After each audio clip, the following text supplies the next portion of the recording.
Galaxy time. A weehee. Oh, that's freaky as hell. What? The music. What about it? That's Galaxy music.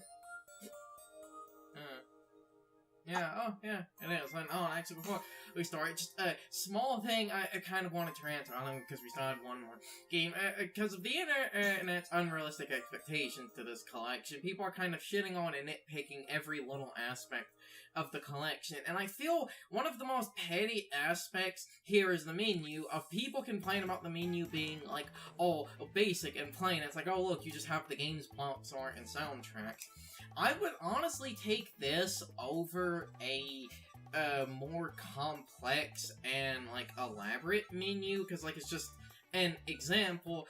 The Sega Genesis collection, the Sega Genesis Classics, now, to be fair, this is more because that has, like, 50 games on it, but like, the idea of the games being set on the shelf is a cute idea, but you then run into the problem of what happens when I want to play a game on, like, the bottom row. You kind of have to thumb through them. Now, granted, again, to be fair, that's still because of the collection having multiple games on it as opposed to like 4 or 5. It's just a thing I've been wanting to ramble about. If I would honestly take a collection menu that doesn't waste my time over than something overly extravagant for no reason. You could have started at any point during that rant. I mean, you're not wrong. I at least, for the first time, open on the menu just to show that we are still in the collection.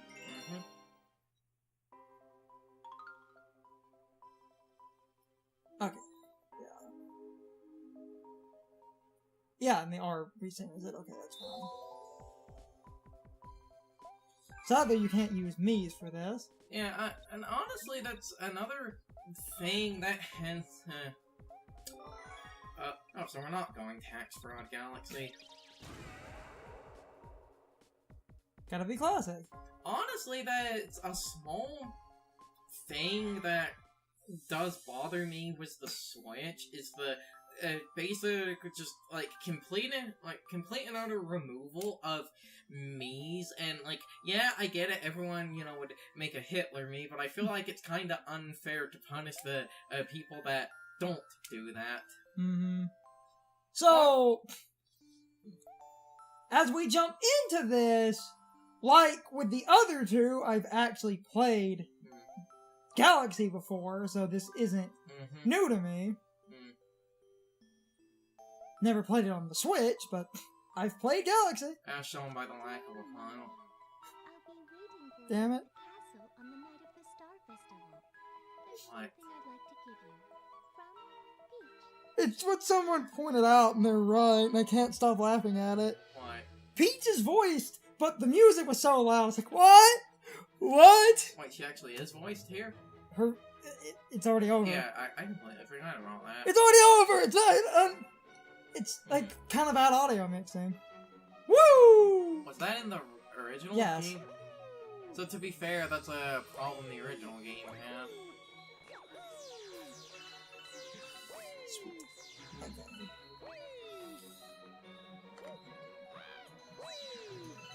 What? Damn it. It's off now. I thought I cut that off earlier. I guess your head was in the way. That'll be fine. It's not gonna ruin the recording. That was literally at the beginning. Yeah, because I thought I cut the air off. I guess it didn't. Yeah. So I guess Bowser finally was just like, you know what? Fuck it. No more bullshit. I'm just going to carpet bomb them. Man had an army of flying battleships he did nothing with. Might as well carpet bomb the princess. Who has a Luma for no reason. That's supposed to be the Luma that gives you the spin, right? Some people think that. It's weird. Because you're at the Star Festival, but it's just weird that she has a Luma for no reason. So in between some things, if you hear me put the controllers down and like move my. And we are just Yes. we are just completely scrapping the Bowser voice. That never happened.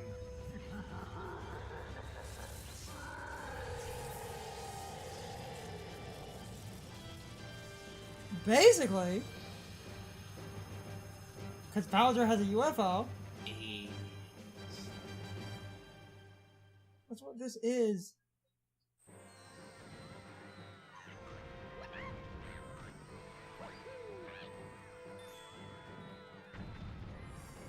Go over the controls more in a minute, but this is. The game will do it for you. God, I love how easy you can long jump. Can those meteors hit you? I think. I was like, sit there and think about that. Bowser has airships that shoot meteors. As we all do.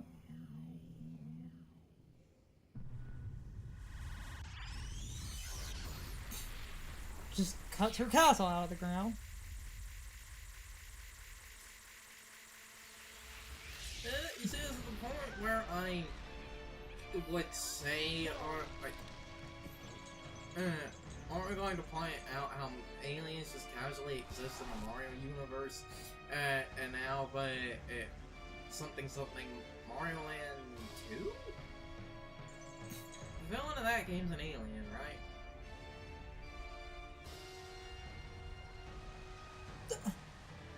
No, that's Mario Land. Oh wait, in Mario Land 2? Mario Land 2, 6 golden coins. That one is, Wario. Wario is the villain, because Yeah. he was jealous and took over Mario's castle while Mario wasn't home. Yeah. So in canon, Mario has his own land, of which he lives alone. Hey, Luigi has his own mansion. Yes, but this is but no, think about the canon. Yeah. There's a Mario land. Mario has his own kingdom. See? And then in Mario Land 2, there's the Mario world where you're in that like giant robotic Mario. Yeah.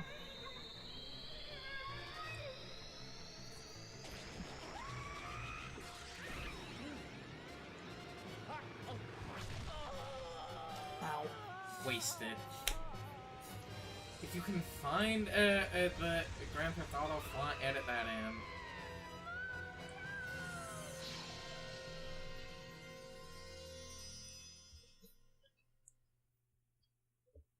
I also have the Metal Gear Solid game over. Do, do, do, do, do, do, do.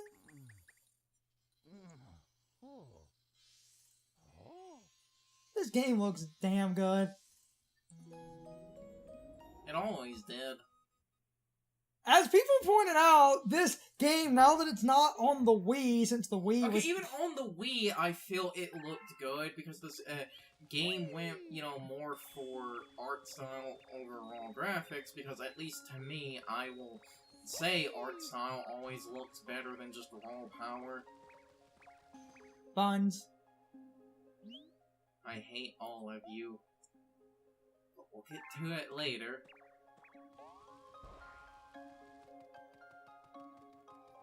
So, now I can sort of go over the controls. You have your pointer, which you can aim at star bits. And, like, you can long jump, you can backflip. And if you need to recenter the pointer, you can hit R and it centers to the center.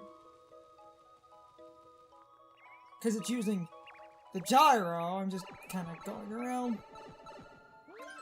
Yeah.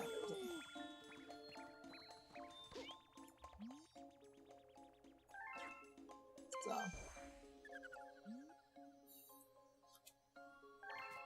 And if you catch one of them, they'll mention other hiding spots. And if you listen to the bunny sounds, you can, like, that's a good actual tell for this.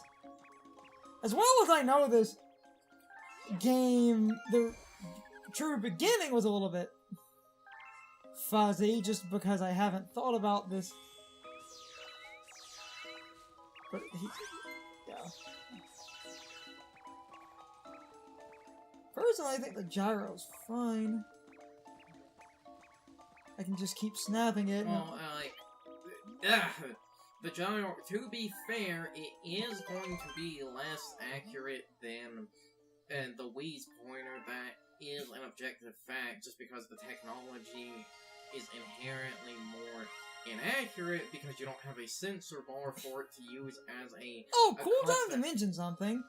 Right. The cutscene trigger for her is the entire area, pretty much. If you were able to get past it, you can go talk to her. And she has, like, text error. Doesn't she display dummy text? Yeah.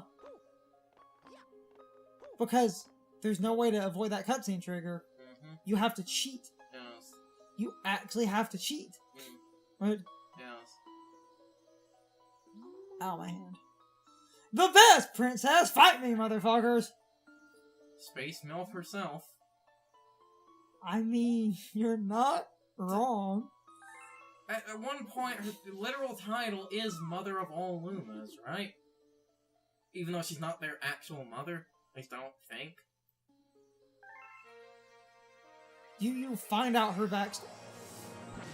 She takes care of them. She did not give birth to Lumas. At least I don't think she did, but if she did, that means she also gives birth to planets. And now, in this version, they map the spin attack to the Y button, which lets you hit Y and spin, or you can, like, really hard shake if you want to be more accurate. But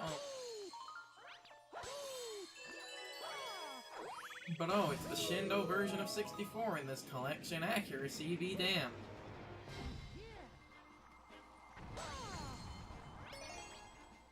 one of my favorite lines. You got one additional Mario. That's such a weird way to explain lives. Well, what's funny is I'm going to kind of probably, even if it's out of habit, I might end up shaking more just because I've played, like, I'm using the Joy-Cons, and this does feel similar to the... Galaxy, to be fair, wasn't, like, a game that never really needed a lot of precision, so you're not going to need it too much. Oh, now I can show the cool thing. Love this thing. Knock them bitches out. Though they're the tiny Goombas, so you can just spin into them to defeat them. Yeah, but it's just funny to...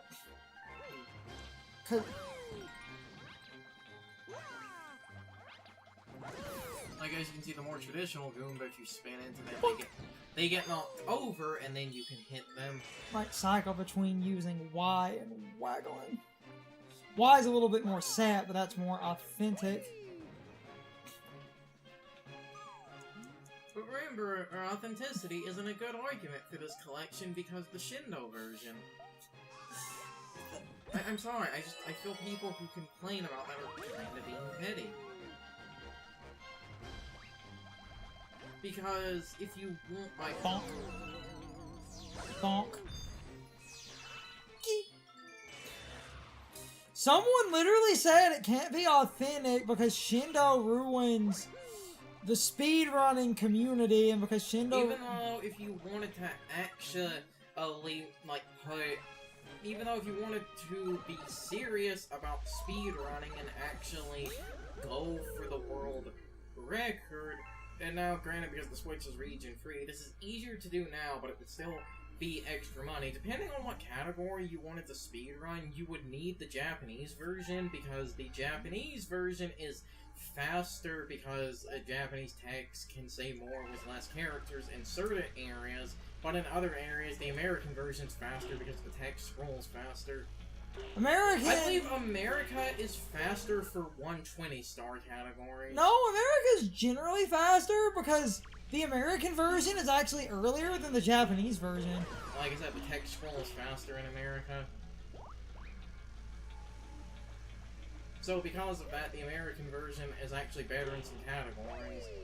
But then there are categories where the Japanese text, being able to say more and less characters, where that ends up better. What the hell was that hitbox? Vicarious Visions. What the fuck is a hitbox? That'll do. I don't mind taking minor damage.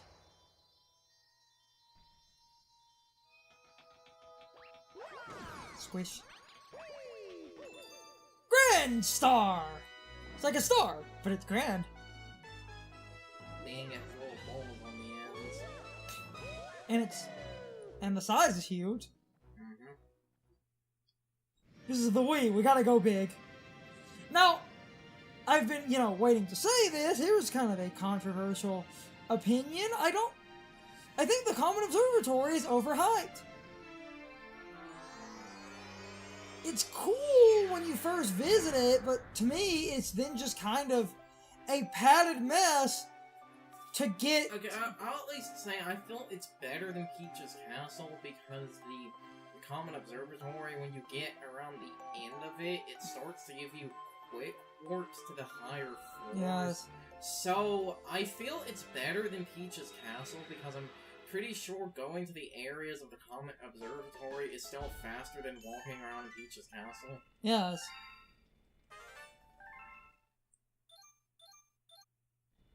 And you can't use that map as a quick warp. No. The beacon is lit again. It shines weekly, maybe only as bright as a class 6 star, but at least the 4 Lumas were survived now. Is that an actual, star classification? I think. Because you'll notice it does change color and get bigger and brighter, and it does match. Though, isn't it actually more impressive when a star is smaller? No. I thought dwarf stars were technically brighter. Star science is a weird Yes.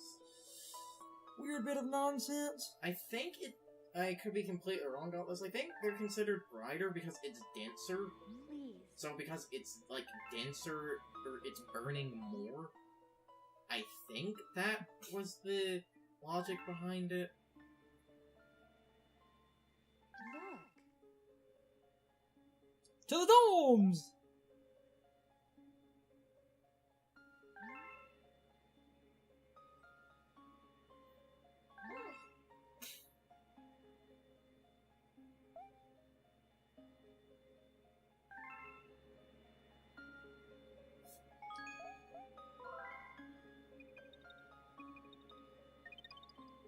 It seems to save 2 seconds faster. Also, she has a shield. It's time for the question of the day and my overall thoughts on the topic. So, you know what?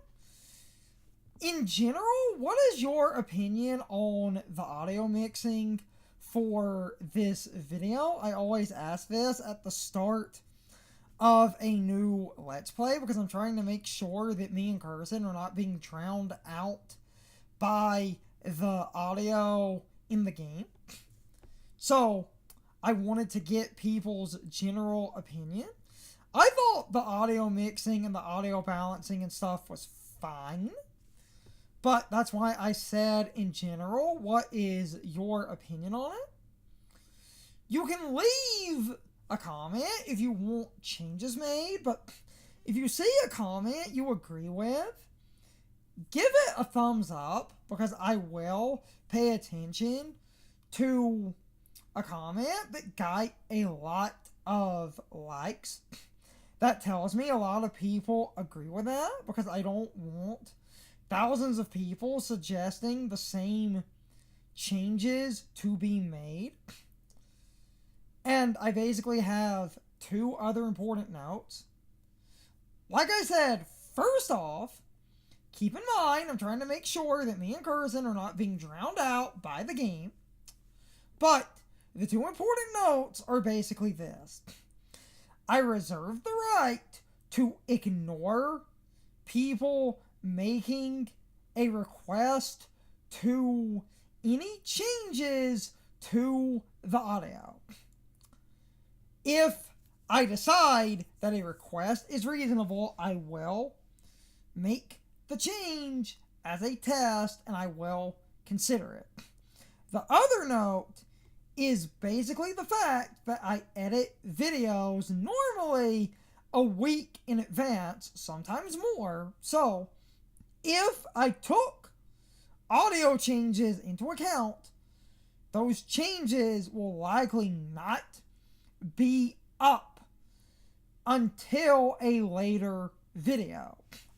Meaning those changes might not be implemented for a week, maybe more, because if I finished editing a video, I'm not going back to re-render that video to make changes to the audio unless I'm going back to fix a more important error and I decide, fuck it, I'll just go ahead and apply the changes. Otherwise, once a video is edited, that's it.